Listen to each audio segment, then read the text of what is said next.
बाकी ते इथला नीच राहता ना, दुसऱ्याला कमी लेखान करता. तुमले नाही माहित हो, 6 रुपये उपा दिले त्यांनी. कितला नीच धंदा आहे काढस तू राहाय जाशील, मीच कुठाय जासो भाऊ म्हणशील पै म्हणू म्हणे महाराज तुमले इथलं बी समजत नाही. म्हणतं काय होय ना, अहो खाले रेंज ना प्रॉब्लेम आहे म्हणशील, वर बोलालू नो आई खाले सांगतात. अरे हो काका कसाल म्हणा म्हातारा माणूस ना जीवन हाल करा रे. हा, पार्वती मातेनं केलेलं व्रत म्हणजे हरतालिका. पार्वती मातेचा पन्न होता की शंकर भगवंत ह्योच पती मला पुढच्या जन्मात भेटले पाहिजे, तेवढ्यासाठी केलेलं व्रत म्हणजे हरतालिका. बरोबर आहे ना बहिणीस्वन? वा. मग मना तुमले प्रश्न आहे, जर पार्वती माताला वाटत होतं तोच नवरा भेटावा म्हणून केलेलं व्रत म्हणजे हरतालिका, आठ बसेल बहिणीच माही कोणती कोणती बहिणीले वाटत आहोत नवरा पुल्ला जन्माला भेटायला पाहिजे, वर बोट करा बहिणीस. हो सोनचिडी सोन, अजिबात लबाड बोला नाही. मला माहिती प्रत्येक ना घरमा किडा राहतस, कोणी सांगा आठ मला कोणी शिकाळा नाही. तुम्ही कितला का बारी बरी बरी सांगतात मन नवरा असा मन नवरा तसा. कारण समोरासमोर घरे होतात म्हणे. एक घरना नवरा बायकोशनी रोज भांडण होय आणि समोरला घरना नवरा बायको नेमन हसत खेळत राहत. हाऊ भाऊ विचार करे मी बायकोनं मन सारखं वागस तरी मन बायको दिनभर मग 3 दाव लोडा करस. हाऊ भाऊ बायकोन सांगे असं कसं वागत असेल म्हणे, यान बायको बी नाव बी हसतच राहस म्हणे. याना पण काहीतरी मंत्र शिकणं पडेल म्हणे. भाऊ आता आहे रे म्हणे काय, मी अख्खं बायकोनं ऐकस तरी मन बायको दिनभर मग 3 दाव भांडण करस. तू असं बायको सांगे कसं वागस रे, तू बिनतून बायको बी हसतच राहस. तो म्हणे दादा मना बी घरमा दांगडो शे पण मी जगानी पद्धत बदलाई टाकेल शे. म्हणे कसं रे, काही नाही म्हणे आमना घरमा जर दांगडो आहे ना मन बाहेर आणता रांता लाटणं वडी फेकस म्हणे. लागी गे ते ती हसस नाही लागणं ते मी हसस म्हणे, पण दांगडो ते प्रत्येक ना घरमा शेवा सांगानच नाही. कारण गलीमाई फिरो ना तो समजे जात बाबा, गलीमाई फिरो ना 100 गरेस माई एक आवाज निघस, 100 गरेस माई कमीत कमी 99 गरेस माई एक आवाज निघस. कांदानी म्हणतो राई राई नो दुसरी राती ना काही निघी जाती हो म्हणा बाप. मग आता मला सांगा बहिणी सोना हरतालिका का ब करती सो सोनचिडी सोन तुम्ही? हो हरतालिकावाल्या बहिणी सोन म्हणे मोठी भाऊ जाईये 2 दिनात लढाई व्हाल नवरा बायकोच नाही आम्ही जेमतेम आवरत त्यास ना दांगडो सांगी सौरी जेवाड. 3रा दिनल्या हरतालिका. मोठी भाऊजाई बोलाना बी हिंमत होत नाही. मायसारखी भाऊजाई काय बोलाना म्हणतं, मन चुलत भाऊजाई शे सक्की चुलत भाऊजाई. ते ताट बीट गलीमाई जाई राही नाही म्हणतं वैंजी काय भाऊ म्हणे कोट चालणार म्हणे महादेव मंदिरवर. म्हणतं काय शे आज हाय आबा तुमले माहित नाही म्हणे हरतालिका शे नाव भाऊ. असं आहे का म्हणता उपास कोण करता रा प्रत्येक बाई दरच म्हणे. तो म्हणता कसांसाठी म्हणे तोच नवरा पुल्ला जन्माला भेटायला पाहिजे. म्हणतं तू ते परून देईन सांग राही ना आठे भेटना वर नको भेटजो.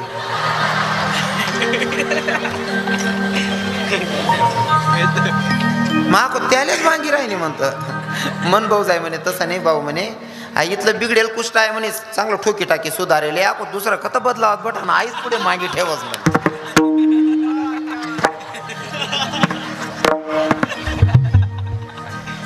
आपल्या उपवासामध्ये आणि संतांच्या व्रतामध्ये जमीन और आसमान का जितना अंतर आहे ना तेवढा अंतर आहे. तुकोबरायांनी सांगितलं माझ्या पूर्वजांची ठेव तुझ्याकडे शिल्लक आहे. पण तुम्हाला मला प्रश्न करावा वाटतोय बरं का. सांगताना सुद्धा तुकोबराय स्वतःचं नाही सांगत पूर्वजांचं सांगतात गुरुजी. हा माझ्या वडिलांची बोल नका माझ्या वडिलांची हो माझ्या वडिलांची ठेव तुझ्याकडे शिल्लक आहे म्हणतात. बोलू नका बोलू नका.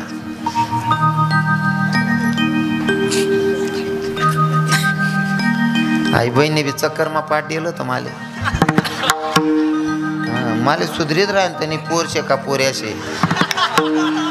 आता नेमकं उलटा असं शेती बहीण पोरे पोऱ्यान गद्दीकच मी पोरे आहे पोरणी गद्दीकच सत्यानाशे जाता जाता सत्यानाशे काय करी माणूस.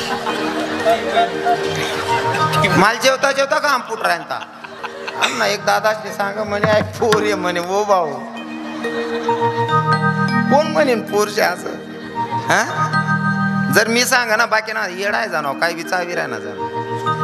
हो पण खरंच एखाद्याला मानून भगवंत असं सौंदर्य देऊन देतो. त्या दिदीला बघून मला इतका आनंद झाला. हो, आणि असं नाही ती बहीण अशी डॅन्सर बिशे ना, ती बहिणी जटर राहा मला एक बुका मुक्का बी कट टाकी. हा काय महाराज सोपं नाही ते, वर जात नाही एवढं वातावरण बनवणं एवढं सोपं नाहीये. आणि ताई, तुम्हाला जर एवढा सपोर्ट असेल, तुमच्या मायबापानं तुम्हाला जर अशी परवानगी दिली असेल, तर तुमच्या मायबापांना श्रीमंत मनाचं म्हणावं लागेल.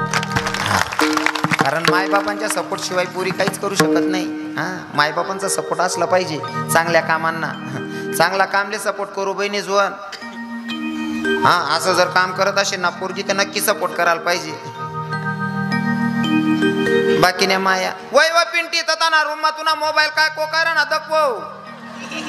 पिंटी मोबाईल ना सांगे कोक असतं ती. चांगला कामेच ना सपोर्ट करू. हां, चांगला कामेच ना सपोर्ट करू. विठ्ठल विठ्ठल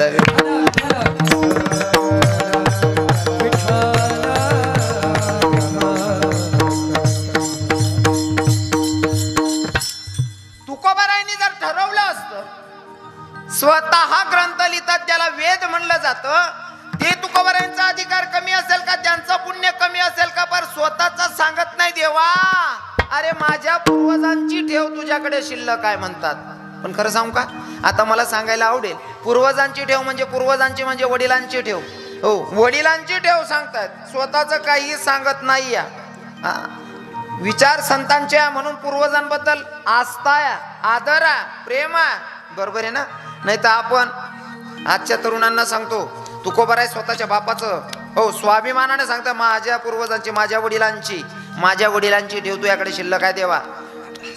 स्वतः स्वाभिमानानं सांगतायत तुकोबाराय. आत्ताचे तरुण जर 4-5 मित्रांमध्ये गप्पा मारत असतील, अचानक जर बाप उन्हा ना, तरी बापले सुद्धा सांगतात, वा तुम्ही घर जा व घर जा वा. खाबर बावड्या नाही रे, आमना दलाल सुधरत नाही, काय बी बोल पडत व घर वर. बाकी नाही इथला 150 ना राहतं मंजुळी सुद्धा सांगतं, महाराज काय सांगू तुमले, गण करो असं वाटत, गण चांगलं करो असं वाटत, पण आमना म्हातारा चांगला नाही शे रे. आमना म्हातारा चांगला नाही शे, आमना म्हातारा येडा शे. बाकी ना ते बोलायला तोंड समायते ना, आमना म्हाताराला अक्कल नाही असं बी सांगणारा राहतस. भाऊ तुन म्हाताराला खरंच अक्कल नशीन रे दादा. म्हणे कस काय महाराज, तुन म्हाताराला अक्कल राहते, तुला कसाला जन्माला घालतात. बापात दोष काढणारी अवलाद जन्माला आली तर तुकोबरायच्या तिलात लावून सांगतात माझ्या वडिलांची मिरासी का देवा. हो, वडिलांबद्दल स्तुती करतायत. मला सांगायला आवडेल, पण आता विषय असा आहे की टायमीचं पण किती वाजले हो, हा या असे सरी घ्या टाईम. काय करी माणूस, आता एकला माणूस काय काय करी हो. हा, गाडी चालवता म्हणा मित्रांनी कॉलेजने पुरी जाई राहीन, त्यात पुरी गर्दी होती, ब्रेक काय दाबाय ना बाबा, डायरेक्ट पुरीच न जायची गाडी घालते नाही. 1-2 पोर उपटाय की बाकीने राग मध्ये खायला लागण्यात महाराजले डायरेक्ट मारान तयारी. आमने मैत्रिणीसले गाडी ठोक दिली बा. असं महाराज पुढे सांग, हो बहिणी सोन मी काय मुद्दाम नाही ठोक म्हणे, मी एकला गाडी चालाय राहणो, मोटरसायकल एकला चालाय राहणो, एकला काय काय करू म्हणे, एक्सिलेटर दाबू काय करू म्हणे, ब्रेक दाबू काय करू म्हणे.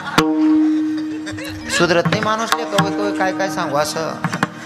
तसं आता मला असं होई की तुम्हाला 9 ते 11 कीर्तन टायमिंग होता, ते 11 वाजे घ्यात, पण मला आई बी याद ठेव नाही की मी 10 मिनिटं लेट येईल. हा, आपलं तत्व आहे, आपण फुकट न कोणाला येतच नाही आणि कष्टानं सोडतच नाही. तुम्हाला अजिबात ठेवावं नाही. मी विठ्ठल विठ्ठल